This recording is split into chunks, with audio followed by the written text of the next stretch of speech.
Sir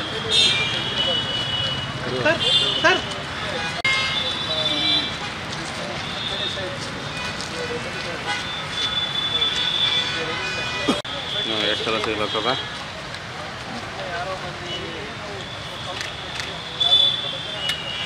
ಹೇಳ್ತೀನಿ ಚಾಲು ಮಾತು ಕೇಳ್ರಿ ಎಲ್ಲರೂ ಕೇಳ್ತಿರ್ತೀರಿ ನಂಗೆ ಸಿಗಲ್ಲ ಹೊಂಟ ಬಗ್ಗಿದ್ರೆ ಬೈಲೈತಿರಿ ಇನ್ನೇನು ಮಾಡ್ಬೇಕು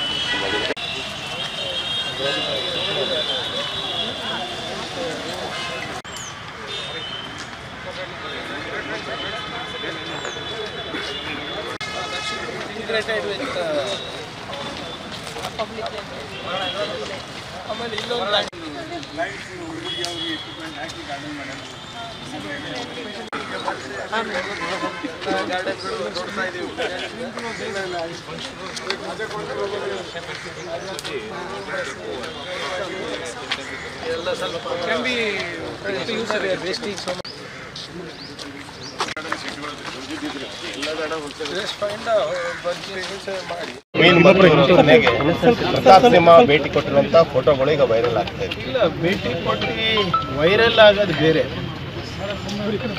ಅವರೇ ಅವ್ರ ಸಾಮಾಜಿಕ ಜಾಲತಾಣದಲ್ಲಿ ಹಾಕೊಂಡು ಹೆಮ್ಮೆ ಪಡೋದು ಬೇರೆ. ಕಾರಣಗಳು ಏನೇ ಇರ್ಬೋದು.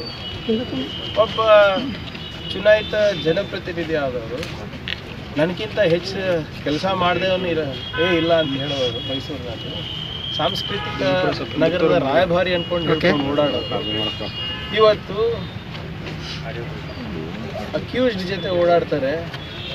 ಅದ್ರ ಜೊತೆಯಾಗಿ ಅವರು ಅದ್ರ ಬಗ್ಗೆ ಅವರೇ ಸ್ವಂತ ಪ್ರಚಾರ ಕೊಡ್ತಾರೆ ಅಂದರೆ ಅವರ ಮನಸ್ಥಿತಿ ಹೇಗಿದೆ ಅಂತ ಗೊತ್ತಾಗುತ್ತೆ. ಆಮೇಲೆ ಮುಂಚೆಯಿಂದ ಕೂಡ ನಾವು ಹೇಳ್ತಾ ಇದ್ವಿ, MM ಕಲಬುರ್ಗಿ ಅವ್ರ ಹತ್ಯೆ ಇರ್ಬೋದು, ನಿಮ್ಮ ಗೌರಿ ಲಂಕೇಶ್ ಹತ್ಯೆ ಇರ್ಬೋದು, ಇಂಥ ಸಂಘಟನೆಗಳು ಇಂಥ ಆಲೋಚನೆಗಳು ಅದ್ರ ಹಿಂದೆ ಇದೆ ಅಂತ. ಇದಕ್ಕಿಂತ ದೊಡ್ಡ ಸಾಕ್ಷಿ ಏನು ಬೇಕು? ನಾಚಿಕೆ ಬರಬೇಕು ಇವತ್ತು. ಸರ್ ಈಗ CP ಅವರೇನೋ ಮತ್ತೆ ನೀವು CP ಅಂತ ಚನ್ನಪಟ್ಟಣದ ಅಭ್ಯರ್ಥಿ ಮಾಡಕ್ಕೆ ಏನಾದರೂ ಟ್ರೈ ಮಾಡ್ತಾ ಇದೆಯಾ ಕಾಂಗ್ರೆಸ್? ನೋಡಿ, ಯಾವುದೇ ರೀತಿಯಾದ ಚರ್ಚೆ ನಡೆದಿಲ್ಲ. ಮಾಹಿತಿ ಇದೆ ಅಂದರೆ CP ಯೋಗೇಶ್ವರ್ ಅವರು ಮೊನ್ನೆ ಡೆಲ್ಲಿಗೆ ಹೋದಾಗ ಅವರೇನೋ ಸರಿಯಾಗಿ ಸ್ಪಂದಿಸಿಲ್ಲ ಅಂತ ಹೇಳಿ ಅವರೇ ಸ್ಟೇಟ್ಮೆಂಟ್ ಕೊಟ್ಟಿದ್ದಾರೆ. ಅವರಿಗೆ ಟಿಕೆಟ್ ಕೊಡೋದ ಬಿಡೋದ ವಿಚಾರ BJP ಕಾಂಗ್ರೆಸ್ ಕಡೆ ಬಂದ್ರೆ ನಾವೇ ಬನ್ನಿ. ಅವ್ರು ಏನಾದರೂ ಇದ್ರೆ ನಾನು ಹೇಳಿದ್ದೀನಲ್ಲ, ಮುಂಚೆಯಿಂದ ಹೇಳಿದ್ದೀನಿ, ಯಾರೇ ನಮ್ಮ ಪಕ್ಷ ತತ್ವ ಸಿದ್ಧಾಂತವನ್ನು ಒಪ್ಕೊಂಡು ಬರಲಿ ಅವ್ರಿಗೆ ಸ್ವಾಗತ. ನೀವು ಕೂಡ ಬರ್ಬೋದು, ಅದರಲ್ಲಿ ಯಾವುದೇ ತಕರಾರು ನಮ್ಗೆ ಇರೋದಿಲ್ಲ. ಆದರೆ ನಮ್ಮ ಕಂಡೀಷನ್ ಏನಂದರೆ ನಮ್ಮ ಸಿದ್ಧಾಂತ ನಮ್ಮ ತತ್ವ ಒಪ್ಕೊಂಡು ಬರಬೇಕು ಅಷ್ಟೇ ಅಂತ ನಾವು ಹೇಳ್ತಾ ಇರೋದು. ಒಂದನೇದು. ಎರಡನೇದು, ಪದೇ ಹೇಳ್ತಾ ಇದ್ದೀನಿ, BJPನಲ್ಲಿ ನಾಯಕತ್ವದ ಕೊರತೆ ಇದೆ. ಅಲ್ಲಿ ನಾಯಕತ್ವದ ತಿಕ್ಕಾಟ ನಡೀತಾ ಇದೆ.